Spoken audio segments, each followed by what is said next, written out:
എല്ലാവർക്കും നമ്മുടെ ഇന്നത്തെ ക്ലാസ്സിലേക്ക് സ്വാഗതം. നാം കഴിഞ്ഞ 2-3 ക്ലാസ്സുകളിലായിട്ട് ഫ്രാക്ഷനുകൾ എങ്ങനെയാണ് കൂട്ടുക എന്നതാണ് പഠിച്ചത്. അത് ഒരു മിക്സഡ് ഫ്രാക്ഷൻ, അതായത് മിശ്രഭിന്നമായാലും എങ്ങനെയാണ് കൂട്ടുക അല്ലെ, അത് നമ്മൾ കഴിഞ്ഞ ക്ലാസ്സിൽ പഠിച്ചു.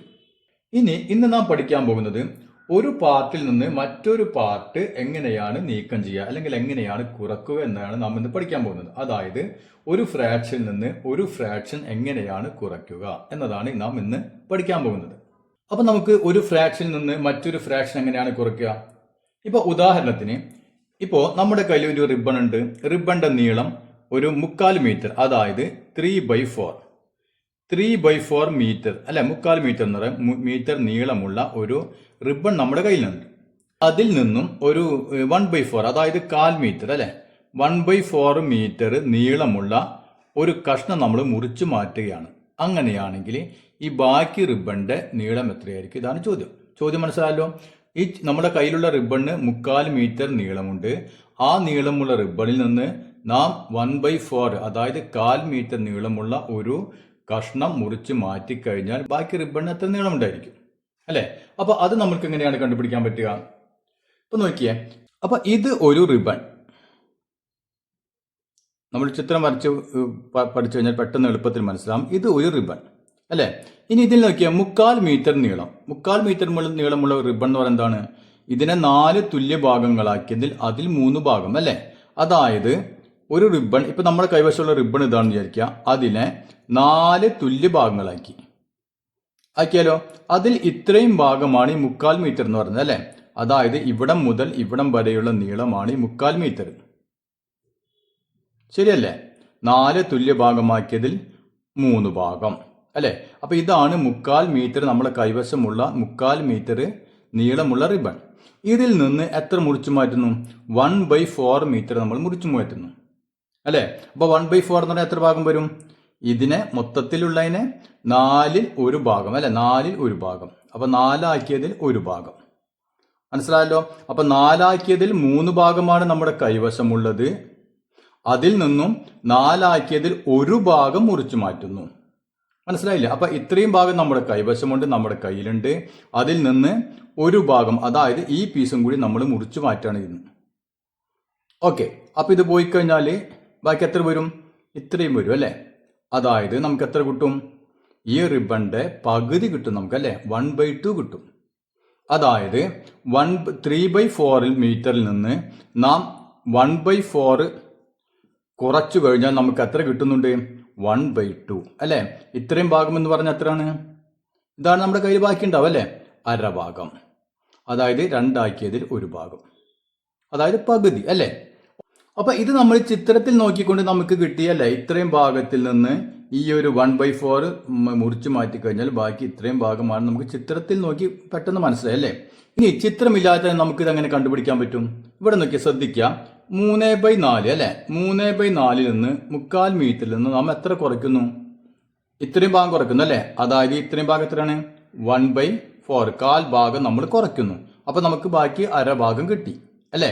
അപ്പൊ 3/4 മീറ്ററിൽ നിന്ന് 1/4 നമ്മൾ കുറയ്ക്കുന്നു. അപ്പൊ ഇവിടെ നോക്കിയേ, 4 പീസാക്കിയതിൽ 3 ഭാഗത്തിൽ നിന്ന് 4 ഭാഗമാക്കിയതിൽ 1 ഭാഗം കുറയുന്നു അല്ലെ. അപ്പൊ ഇതിൽ നിന്ന് 1 ഭാഗം കുറയാണ് ചെയ്യുന്നത് അല്ലെ. അതാണ് നമ്മൾ നീക്കം ചെയ്യുന്നത്. അപ്പൊ എത്ര ബാക്കി ഇവിടെ? 2 വരും. 2/4. 2/4 എന്ന് പറഞ്ഞാൽ എത്രയാണ്? നമുക്ക് 2നെയും 2 കൊണ്ട് ഡിവൈഡ് ചെയ്യാം അല്ലെ. അതായത് 2നെ 2 കൊണ്ട് ഡിവൈഡ് ചെയ്ത് കഴിഞ്ഞാൽ 1/4നെ 2 കൊണ്ട് ഡിവൈഡ് ചെയ്ത് കഴിഞ്ഞാൽ 2. അപ്പൊ നമ്മൾ മുമ്പ് പറഞ്ഞിട്ടുണ്ട്, ഈ ഡിനോമിനേറ്ററിന്റെ പകുതിയാണ് മുകളിലെങ്കിൽ, അതായത് ന്യൂമറേറ്റർ ആയിട്ടുണ്ടെങ്കിൽ അല്ലെ, അതായത് അംശമായിട്ടുണ്ടെങ്കിൽ അത്ര ആയിരിക്കും എപ്പോഴും 1/2 ആയിരിക്കും അല്ലെ. അപ്പൊ നമുക്കിവിടെ 1/2 എന്ന് ഉത്തരം കിട്ടി. അപ്പൊ ഇവിടെ നാം ശരിക്കും എന്താണ് ചെയ്തതെന്ന് നോക്കിയേ, 3/4 നിന്ന് 1/4 കുറച്ചു അല്ലെ. കുറയ്ക്കുകയാണെങ്കിലും കൂട്ടുന്നതിന്റെ അതേ നിയമം തന്നെയാണ് കുറയ്ക്കുന്നത്. മനസ്സിലായല്ലോ. എങ്ങനെയാണ് നാം കൂട്ടുക അതേപോലെ തന്നെ കുറയ്ക്കണം. അതായത് ഇവിടെ നോക്കിയേ, 2ന്റെയും ഡിനോമിനേറ്റർ സെയിം ആണ് അല്ലെ. അപ്പൊ കുറയ്ക്കുമ്പോഴും ഡിനോമിനേറ്റർ സെയിം ആയിരിക്കണം. മനസ്സിലായല്ലോ. ഓക്കെ. അപ്പൊ നമ്മൾ 4 വന്നപ്പോൾ ഇവിടെ 4 തന്നെ എഴുതി. ഇനി എന്ത് ചെയ്തു? 3ൽ നിന്ന് 1 കുറച്ചു, നമുക്ക് 2 കിട്ടി. കൂട്ടുകയാണെങ്കിലോ 3ഉം 1ഉം കൂടി കൂട്ടിക്കഴിഞ്ഞാൽ നമുക്ക് 4 കിട്ടും. മനസ്സിലായല്ലോ. നമ്മൾ കൂട്ടുമ്പോൾ ആഡ് ചെയ്യുമ്പോൾ എന്തൊക്കെ ശ്രദ്ധിച്ചിരുന്നു അതേ കാര്യങ്ങൾ കുറയ്ക്കുമ്പോഴും ശ്രദ്ധിക്കണം. അവസാനം എന്ത് വേണം? കൂട്ടുന്നതിന് പകരം കുറയ്ക്കുക. ഇത്രയേ ഉള്ളൂ വ്യത്യാസം. ക്ലിയർ ആയില്ലേ? അങ്ങനെയാണ് നമുക്ക് 1/2 കിട്ടുന്നത്. ഇനി ഈ 3/4 മീറ്ററിൽ നിന്ന് നമ്മൾ 1/2 മീറ്റർ കുറച്ചൊന്ന് വിചാരിക്കുക. ഇപ്പൊ 3/4 മീറ്റർ അല്ലെ, 3/4 മീറ്റർ നമ്മുടെ കയ്യിലുണ്ട്. അതിൽ നിന്ന് 1/2 അരാന്ന് പറഞ്ഞാൽ 1/2 അല്ലെ. അപ്പൊ 1/2 ഭാഗം കുറയ്ക്കുകയാണെങ്കിൽ എത്ര വരും? ഇവിടെ നിന്ന് ഇത്രയും ഭാഗം കുറച്ചു പോകും അല്ലെ, 1/2 2 ഭാഗം കുറഞ്ഞു പോകും. അപ്പൊ ബാക്കി എത്ര വരും? ഇത്രയും ഭാഗം അല്ലെ, അതായത് 1/4 ഭാഗം 1/4 ആയിരിക്കും ബാക്കി വരിക അല്ലെ. അപ്പൊ നമുക്ക് അതെങ്ങനെ കണ്ടുപിടിക്കാൻ പറ്റും നോക്കിയേ. സീക്വൽ ടു ഇവിടെ നമ്മൾ 3/4 മീറ്ററിൽ നിന്ന് ഇവിടെ 1/4 മീറ്റർ കുറച്ചതിന് പകരം 1/2 മീറ്റർ കുറച്ച് നോക്കാൻ പോകണം. മനസ്സിലായില്ലേ? 1/2 മീറ്റർ കുറയ്ക്കുക. അപ്പൊ നമുക്ക് എങ്ങനെ ചെയ്യാം? ഇവിടെ എന്താണ് പ്രശ്നം? ഇവിടെ 4 ഇവിടെ 2 അല്ലെ, 2 ഡിനോമിനേറ്ററും സെയിം അല്ല. അപ്പൊ നാം എന്ത് വേണം? നമ്മ ഏടെയും കൂട്ടുമ്പോഴെന്താണ് ചെയ്തത്? സെയിം ആക്കി അല്ലെ. അപ്പൊ അതേ രൂപത്തിൽ നമുക്ക് എന്ത് വേണം? ഇവിടെ കുറയ്ക്കുമ്പോഴും സെയിം ആക്കണം. അപ്പൊ ഇവിടെ 2 ആണ്, ഇവിടെ 4 ആണ്. നമുക്ക് 2നെ 4 ആക്കാൻ പറ്റുമല്ലോ? പറ്റും. എന്ത് ചെയ്താൽ മതി? 2 കൊണ്ട് ഗുണിച്ചാൽ മതി. അങ്ങനെയാണെങ്കിൽ നാം മുകളിലുള്ളതിനെയും 2 കൊണ്ട് ഗുണിക്കണം. അപ്പൊ നമുക്ക് ഇതിനെങ്ങനെ മാറ്റി എഴുതാം? 3/4 3/4 തന്നെ എഴുതാം. മൈനസ് 1/2 2/2 4. കണ്ടില്ലേ? അപ്പൊ നമ്മൾ 1/2നെ 2/4 എന്ന് എഴുതി. അപ്പൊ നമുക്ക് 2 കൊടുത്തു എന്ത് കിട്ടി? നമ്മുടെ ഛേദം സെയിം ആയി കിട്ടി അല്ലെ. ഇത് നമുക്ക് ഈസി ആയിട്ട് കുറയ്ക്കാലോ. 3ൽ നിന്ന് 2 കുറയ്ക്കുക, 1/, സെയിം അല്ലെ 4. അപ്പൊ നമുക്ക് എത്ര ഉത്തരം കിട്ടി? 1/4 കിട്ടി. നാം കൂട്ടുമ്പോൾ എന്തൊക്കെ ശ്രദ്ധിച്ചിരുന്നു അതേ കാര്യങ്ങൾ നമ്മൾ കുറയ്ക്കുമ്പോഴും ശ്രദ്ധിക്കണം. അതായത് ഡിനോമിനേറ്റർ സെയിം ആയിരിക്കണം. ഡിനോമിനേറ്റർ സെയിം ആണെങ്കിൽ നമുക്ക് ഡയറക്റ്റ് കൂട്ടുന്നതിന് പകരം കുറച്ച് കൊടുത്താൽ മതി. മനസ്സിലായല്ലോ? ഇനി ഡിനോമിനേറ്റർ സെയിം അല്ലെങ്കിൽ എന്ത് വേണം? അത് നമ്മൾ സെയിം ആക്കണം. എന്നിട്ട് നമുക്ക് കുറയ്ക്കാം, കൂട്ടുന്നതിന് പകരം കുറയ്ക്കാം. അപ്പൊ നമുക്ക് ഒരു ഫ്രാക്ഷനിൽ നിന്ന് വേറൊരു ഫ്രാക്ഷൻ എങ്ങനെയാണ് കുറയ്ക്കാം എന്ന് നമുക്ക് പഠിച്ചു കഴിഞ്ഞു. അപ്പൊ സെറ്റാണല്ലോ എല്ലാവരും? ഓക്കെ. ഇനി നമുക്ക് എല്ലാവരും ടെക്സ്റ്റ് ബുക്ക് എടുക്കാം. ടെക്സ്റ്റ് ബുക്കിലെ പേജ് നമ്പർ 61, അതായത് 61 കുറച്ച് ചോദ്യങ്ങളുണ്ട്. അത് നമുക്കൊന്ന് ചെയ്തു നോക്കാം. അപ്പൊ ഇതാണ് നമ്മുടെ ആദ്യത്തെ ചോദ്യം. 1/2 മൈനസ് 1/8 അല്ലെ. അതായത് ഒരു ഫ്രാക്ഷനിൽ നിന്ന് വേറൊരു ഫ്രാക്ഷൻ, ഒരു ഭിന്നസംഖ്യയിൽ നിന്ന് വേറെ ഭിന്നസംഖ്യ കുറയ്ക്കണം. അപ്പൊ എങ്ങനെയാണ് കുറയ്ക്കേണ്ടത് എന്നാണ് നാം നേരത്തെ പറഞ്ഞു നിർത്തിയത് അല്ലെ. ഇത് നമുക്ക് എളുപ്പത്തിൽ കുറയ്ക്കാലോ. നാം എങ്ങനെയാണ് കൂട്ടുക അതേ നിയമങ്ങൾ തന്നെയാണ് കുറയ്ക്കുന്നതിനും അല്ലെ. എന്ത് വേണം? നാം ആദ്യം ചെക്ക് ചെയ്യണം ഇതിന്റെ ഡിനോമിനേറ്റർ ഛേദങ്ങൾ സെയിം ആണോ എന്ന് നമ്മൾ ചെക്ക് ചെയ്യണം അല്ലെ. അപ്പൊ ഡിനോമിനേറ്റർ സെയിം ആണോ? സെയിം അല്ല അല്ലെ. ഇവിടെ 2 ആണ്, ഇവിടെ 8 ആണ്. അതുകൊണ്ട് നാം എന്ത് ചെയ്യണം? നമുക്ക് കൂട്ടുമ്പോൾ എന്താണ് ചെയ്യുക? അത് സെയിം ആക്കും അല്ലെ. അതേപോലെ നമുക്ക് കുറയ്ക്കുമ്പോൾ അത് സെയിം ആക്കണം. അപ്പൊ എന്ത് ചെയ്യേണ്ടി വരും? 2നെ നമുക്ക് 8 ആക്കാൻ പറ്റുമോ നോക്കാം. 8 ആക്കാൻ പറ്റുമോ? പറ്റും. എന്ത് ചെയ്താൽ മതി? 4 കൊണ്ട് ഗുണിച്ചാൽ മതി അല്ലെ. അപ്പൊ 4 × 2 8 കിട്ടിയാലോ. അങ്ങനെയാണെങ്കിൽ നാം എന്ത് വേണം? ഈ അംശം, അതായത് ന്യൂമറേറ്ററിനെയും 4 കൊണ്ട് ഗുണിക്കണം. അപ്പൊ നമുക്ക് എന്ത് കിട്ടി? Is equal to 1 × 4 4 by 2 × 4 8 minus 1/8. അപ്പൊ നമുക്കിവിടെ ഡിനോമിനേറ്റർ സെയിം ആയി. ഇനി നമുക്ക് എളുപ്പം കുറയ്ക്കാൻ പറ്റും അല്ലെ. സീക്വൽ ടു എന്ത് വേണം? 2 സെയിം ആയി. അതുകൊണ്ട് 4ൽ നിന്ന് 1 കുറയ്ക്കുക. എത്ര കിട്ടും? 4ൽ നിന്ന് കുറച്ച് കഴിഞ്ഞാൽ 3/8. കണ്ട, വളരെ സിമ്പിൾ ആണ്. അപ്പൊ ആഡ് ചെയ്യാൻ പഠിച്ചു കഴിഞ്ഞാൽ, അതായത് കൂട്ടാൻ പഠിച്ചു കഴിഞ്ഞാൽ നമുക്ക് കുറയ്ക്കാനും വളരെ എളുപ്പത്തിൽ കുറയ്ക്കാൻ പറ്റും. ഇനി അതിൽ രണ്ടാമത്തെ ചോദ്യം നോക്കിയാൽ എന്താണ് പറഞ്ഞിട്ടുള്ളത്? 3/4 മൈനസ് 1/8. 3/4 നിന്ന് 1/8 കുറയ്ക്കണം. ഓക്കെ, എങ്ങനെ കുറയ്ക്കാം? ആദ്യം നമ്മൾ ഡിനോമിനേറ്റർ നോക്കാം. സെയിം ആണോ? സെയിം അല്ല. അപ്പൊ എന്ത് വേണം? സെയിം ആക്കണം. എന്ത് ചെയ്യണം? 4നെ നമുക്ക് 8 ആക്കാൻ പറ്റും അല്ലെ. എന്ത് ചെയ്താൽ മതി? 2 കൊണ്ട് ഗുണിച്ചാൽ മതി. അപ്പൊ ഇവിടെയും നമ്മൾ 2 കൊണ്ട് ഗുണിക്കണം. അപ്പൊ എന്ത് വരും? 3 × 2 6 ബൈ 4 × 2 8. അപ്പൊ നാം 3/4നെ 6/8 എന്ന് മാറ്റി എഴുതി. ഓക്കെ, ഇനി മൈനസ് 1/8. അപ്പൊ നമുക്ക് രണ്ടും സെയിം ആയി കിട്ടി അല്ലെ. Is equal to. ഇനി എന്ത് വേണം? നമ്മൾ സാധാരണ കൂട്ടുമ്പോൾ എന്താണ് ചെയ്യുക? അതേപോലെ ചെയ്യാം. 6ൽ നിന്ന് 1 കുറയ്ക്കണം അല്ലെ. 6ൽ നിന്ന് കുറച്ചാൽ 5/8. അപ്പൊ അതും ക്ലിയർ ആയി. മനസ്സിലായല്ലോ? ഓക്കെ, ഇനി നമുക്ക് മൂന്നാമത്തത് നോക്കാം. എന്താണ് മൂന്നാമത്തത്? 1/3 മൈനസ് 1/5 സീക്വൽ ടു. ഇവിടെ നമ്മൾ എന്ത് ചെയ്യണം? നമ്മൾ ഡിനോമിനേറ്റർ സെയിം ആണോ നോക്കണം. സെയിം ആണോ? സെയിം അല്ല അല്ലെ. അപ്പൊ നമ്മൾ സെയിം ആക്കണം. ഇവിടെ 3നെ നമുക്ക് 5 ആക്കാൻ പറ്റുമോ? 3നെ 2 കൊണ്ട് ഗുണിച്ചു കഴിഞ്ഞാൽ 6 ആണ് കിട്ടുക അല്ലെ. അപ്പൊ നമുക്ക് ഇതിനെ 5 ആക്കാൻ പറ്റില്ല. അപ്പൊ നാം എന്ത് ചെയ്യണം? ഈ 5 കൊണ്ട് എന്ത് ചെയ്യാം? ഈ രണ്ടിനെയും ഗുണിക്കുക അല്ലേ? അപ്പൊ 5 കൊണ്ട് 1 ഗുണിച്ചാൽ എത്ര വരും? 1 × 5 5 ബൈ ഇനി 5 കൊണ്ട് 3 ഗുണിച്ചാൽ 5 × 3 15. അപ്പോൾ 15 മൈനസ് ഇനി എന്ത് വരും? ഈ 3 കൊണ്ട് ഇതിന് രണ്ടിനെയും ഗുണിക്കാം. 3 × 1 3 ബൈ 3 × 5 15. അപ്പൊ നമുക്ക് ഇവിടെ എന്ത് കിട്ടി? ഡിനോമിനേറ്റർ സെയിം ആയി കിട്ടി. മനസ്സിലായല്ലോ? ഓക്കെ. ഇനി ഇങ്ങനെ ചെയ്യാത്തവരെന്ത് ചെയ്യണം? 3ന്റെയും 5ന്റെയും മൾട്ടിപ്പിൾസ് എഴുതണം. 3ന്റെ മൾട്ടിപ്പിൾസ് എത്രയാണ്? 3 6 9 12 അല്ലെ 15 ഇങ്ങനെ പോകുന്നു 3ന്റെ മൾട്ടിപ്പിൾസ്. ഇനി 5ന്റെ മൾട്ടിപ്പിൾസോ? 5 10 15 ഇനി മതി അല്ലേ? കാരണം നമുക്ക് കോമൺ ആയിട്ടുള്ളത് കിട്ടി, 15 കിട്ടി. ഓക്കെ. അപ്പോൾ അവിടെ വെച്ച് നിർത്താം നമുക്ക്. ഇനി എന്ത് വേണം? 15നെ നമ്മൾ പുതിയ ഡിനോമിനേറ്റർ ആയിട്ട് 15 എഴുതിയിട്ട് പിന്നെ എന്ത് വേണം? നമ്മൾ ഇതിനെ 15 ആക്കി മാറ്റണം അല്ലേ? അത് നാം കുറേ കണക്കുകൾ നമ്മൾ മുമ്പ് ചെയ്തിട്ടുണ്ട്. അതല്ലെങ്കിൽ നമുക്ക് എളുപ്പത്തിൽ എന്ത് ചെയ്താൽ മതി? ഇതുകൊണ്ട് ഈ രണ്ടിനെയും ഗുണിക്കുക, പിന്നെ ഇതുകൊണ്ട് ഈ രണ്ടിനെയും ഗുണിക്കുക അല്ലേ? അപ്പൊ നമുക്ക് 5/15 മൈനസ് 3/15 കിട്ടി. ഓക്കെ. ഇനി 5ൽ നിന്ന് 3 കുറച്ച് എത്ര കിട്ടും നമുക്ക്? 2/15. ഉത്തരം എത്ര കിട്ടി? 2/15. ഇനി നമ്മുടെ നാലാമത്തെ ഏതാണെന്ന് നോക്കിയേ.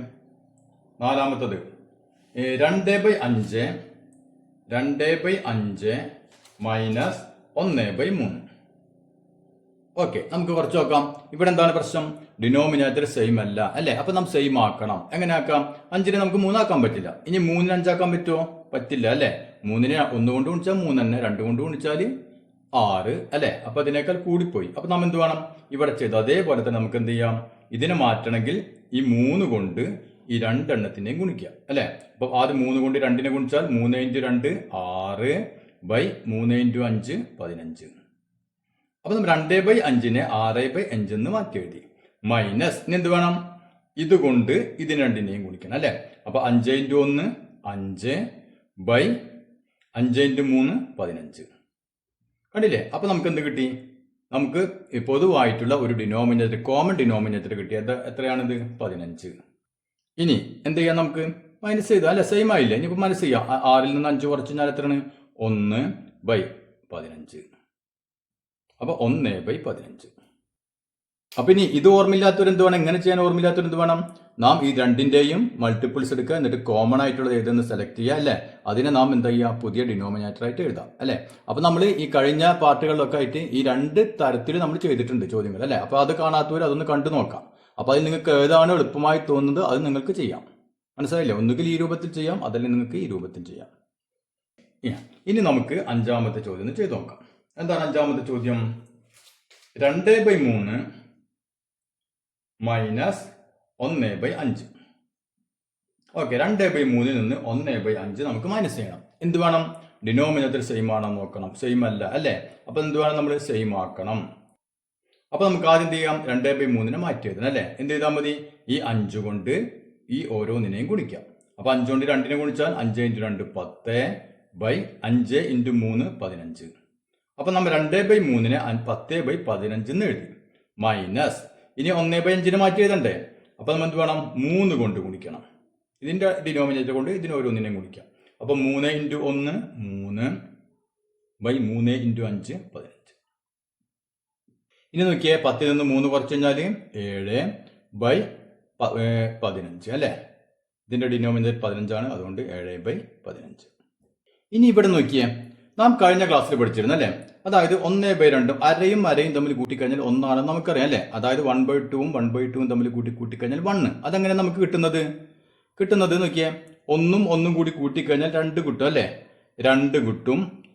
പിന്നെ ഇവിടെ ബൈ ഡിനോമിനേറ്റർ സെയിം ആണ് അല്ലെ? അപ്പൊ 2/2 എന്ന് വന്നു. 2/2 എന്ന് പറഞ്ഞാൽ എത്രയാണ്? ഡിനോമിനേറ്റർ ന്യൂമറേറ്റർ സെയിം ആയി കഴിഞ്ഞാൽ 1 ആണ് അല്ലെ? അപ്പൊ 1.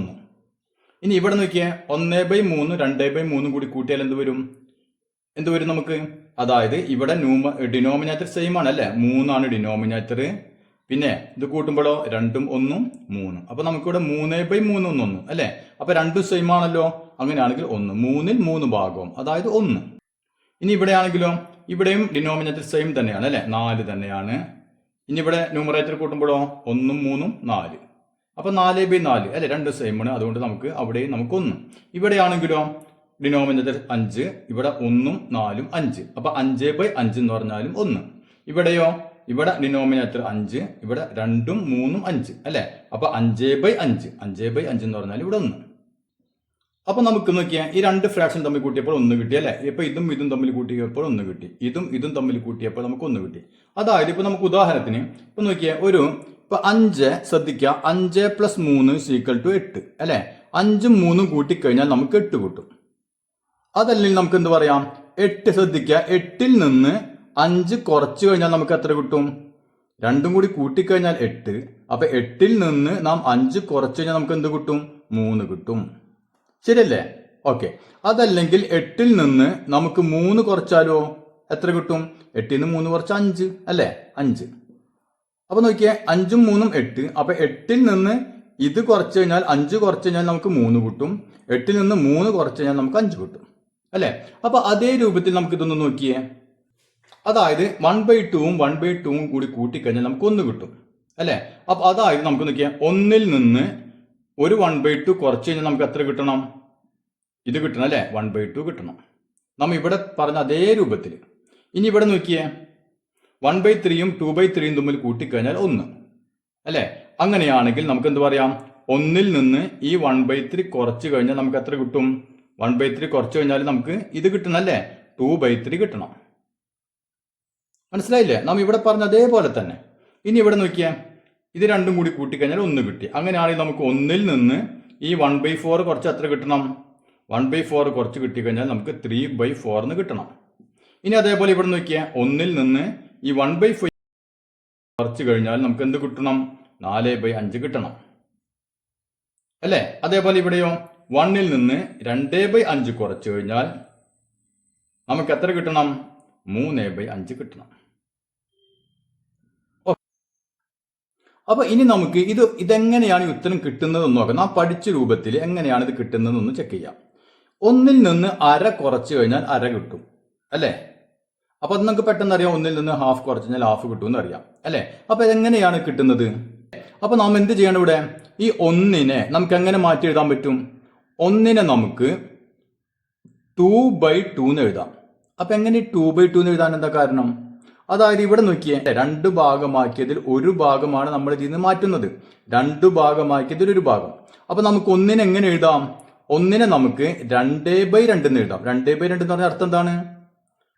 അതായത് ന്യൂമറേറ്ററും ഡിനോമിനേറ്റർ അല്ലെ, 2 ഭാഗമാക്കിയതിൽ 2 ഭാഗം, അതായത് അതാണ് 1 അല്ലെ. ഇപ്പൊ ഇവിടെ നമ്മൾ പറഞ്ഞല്ലോ, കൂട്ടിയപ്പോൾ 1ഉം 1ഉം 2. അപ്പൊ 2/2 എന്ന് പറഞ്ഞാൽ 1, 1ഉം 2ഉം 3, 3/3 എന്ന് പറഞ്ഞാൽ 1 അല്ലെ. അപ്പൊ നമുക്കിവിടെ 1നെ നാം മാറ്റി എഴുതി 2/2 എന്ന് എഴുതി അല്ലെ. അപ്പൊ എന്തുകൊണ്ടാണ് 3/3 എഴുതാഞ്ഞത്? ഇവിടെ 2 ആയതുകൊണ്ട് അതേ ഡിനോമിനേറ്റർ നമ്മൾ എഴുതാണ് 1ന്. അപ്പൊ ഈ സംഖ്യക്ക് നമ്മൾ 1ന് നമ്മൾ അതേ ഡിനോമിനേറ്റർ, അത് 2 തന്നെ എഴുതി. അങ്ങനെയാണെങ്കിൽ മുകളിൽ എന്ത് എഴുതണം? അതേ സംഖ്യ തന്നെ എഴുതണം അല്ലെ. അപ്പൊ 2/2 എഴുതി. അപ്പൊ നമ്മൾ 1നെ മാറ്റിയിട്ട് 2/2 എന്ന് എഴുതി, മൈനസ് 1/2. കണ്ടില്ലേ? അപ്പൊ 1നെ നാം 2/2 എന്ന് എഴുതി. ഇനി ഒന്ന് കുറച്ച് നോക്കിയാൽ, നമ്മൾ പഠിച്ചതനുസരിച്ച് കുറച്ച് നോക്കിയാൽ ഡിനോമിനേറ്റർ സെയിം ആണ് അല്ലെ. അപ്പൊ 2ൽ നിന്ന് 1 കുറച്ചാൽ 1/2. മനസ്സിലായില്ലേ? ഓക്കെ. അങ്ങനെയാണെങ്കിൽ ഇതിനെ നമുക്ക് എങ്ങനെ ചെയ്യാം? 1നെ നമ്മൾ എങ്ങനെ മാറ്റി എഴുതേണ്ടി വരും? ഇവിടെ 1/3 ഭാഗം, 3 ഭാഗമാക്കിയതിൽ ഒരു ഭാഗമാണ് അല്ലെ. അപ്പൊ നമ്മൾ 1നെ എന്ത് ചെയ്യണം? 1ന് ഒരു ഡിനോമിനേറ്റർ കൊടുക്കണം. എത്ര കൊടുക്കണം? ഈ 3 കൊടുക്കണം അല്ലെ. അപ്പൊ നമ്മൾ 1നെ മാറ്റി എഴുതാൻ പോണ്. ഡിനോമിനേറ്റർ 3 തന്നെ എഴുതി. അപ്പൊ എന്ത് വേണം? ന്യൂമറേറ്ററും 3 തന്നെ ആവണം അല്ലെ. എന്നാലേ നമുക്ക് 1 കിട്ടുള്ളൂ. 3/3 ആണ് 1 അല്ലെ. അപ്പൊ നമ്മൾ ഇവിടെ 3 ആയതുകൊണ്ട് 3/3 എന്ന് എഴുതി, മൈനസ് 1/3 സീക്വൽ ടു എന്ത് വരും? 3ൽ നിന്ന് 1 കുറച്ചാൽ 2/3. ഓക്കെ. ഇനി ഇവിടെ നോക്കിയേ, ഇവിടെ നമുക്ക് 1 മൈനസ് 1/4 അല്ലെ. അത് നമുക്ക് 3/4 ഉത്തരം കിട്ടി. എങ്ങനെ നമുക്ക് കിട്ടിയത്? ഈ 1നെ നമ്മൾ മാറ്റി എഴുതണം. എങ്ങനെ എഴുതേണ്ടി വരും? ഇവിടെ 4 ആയതുകൊണ്ട് നമുക്ക് 4/4 എന്ന് എഴുതാം അല്ലെ. അപ്പൊ നമുക്കിവിടെ 4/4 എന്ന് എഴുതി. എന്തിനെ? 1നെ അല്ലെ. 4/4 എന്ന് പറഞ്ഞാൽ 1 ആണ് അല്ലെ, മൈനസ് 1/4. ഇപ്പൊ എത്ര വരും? 4ൽ നിന്ന് 1 കുറച്ചാൽ 3/4. ഇവിടെയാണെങ്കിലോ 1 മൈനസ് 1/5 അല്ലെ. അപ്പൊ നമ്മൾ 1നെ എങ്ങനെ മാറ്റി എഴുതാം? നമുക്ക് ഇവിടെ 1/5 ആണ് അല്ലെ, 5 ഭാഗമാക്കി. അപ്പൊ നമ്മൾ എന്ത് എഴുതണം? 5/5 എന്ന് എഴുതാം. അപ്പൊ ഇതിന് നമ്മൾ 5/5 എന്ന് എഴുതി, 1നെ 5/5 എന്ന് എഴുതി, മൈനസ് 1/5 എന്ന് എഴുതി. അപ്പോൾ നമുക്ക് എത്ര കിട്ടും? 4/5. ക്ലിയർ ആയില്ലേ? ഇനി ഇവിടെ എങ്ങനെ ചെയ്യണപ്പോൾ 2/5 ആണ് അല്ലേ? അപ്പോൾ ഇവിടെ എങ്ങനെ ഒന്നിനെങ്ങനെ മാറ്റാം നമുക്ക്? 5/5 എന്ന് മാറ്റി മൈനസ് 2/5. അപ്പോൾ എത്ര കിട്ടും? 3/5. അപ്പോൾ ഇതേ രൂപത്തിൽ എപ്പോഴും പരീക്ഷയ്ക്ക് ചോദിച്ചു കഴിഞ്ഞാൽ എന്ത് ചെയ്യണം? നമ്മൾ ഈ സംഖ്യകളെ നാം എന്ത് ചെയ്യണം? ഈ ഒന്നിനെ നാം എന്താക്കണം? ഒന്നിനെ നമ്മൾ മാറ്റി ഫ്രാക്ഷൻ ആക്കി എഴുതാം. അപ്പോൾ എഴുതാൻ എന്ത് വേണം? ഇവിടെ ഏതാണോ ഡിനോമിനേറ്റർ ആ ഡിനോമിനേറ്റർ കൊടുക്കാം. കണ്ടില്ലേ? 2 ആണെങ്കിൽ നമ്മൾ 2 കൊടുത്തു, അപ്പോൾ 2/2. 3 ആണെങ്കിൽ 3 കൊടുത്തു, അപ്പോൾ 3/3. 4 ആണെങ്കിൽ 4/4. കണ്ടാ? 5 ആണെങ്കിൽ 5/5. ഇനി 6 ആണെങ്കിൽ 6/6. അങ്ങനെ മാറ്റി എഴുതിയിട്ട് നാം എന്ത് ചെയ്യുക? സാധാരണ കുറയ്ക്കുന്ന പോലെ നമ്മൾ കുറച്ചിട്ട് കഴിഞ്ഞാൽ നമുക്ക് ഉത്തരം കിട്ടി. അപ്പോൾ ഇന്നത്തെ ക്ലാസ് എല്ലാവർക്കും മനസ്സിലായെന്ന് കരുതുന്നു. ഇനി നമുക്കിതിൽ ബാക്കി ഭാഗങ്ങൾ അടുത്ത ക്ലാസ്സിൽ ചെയ്യാം.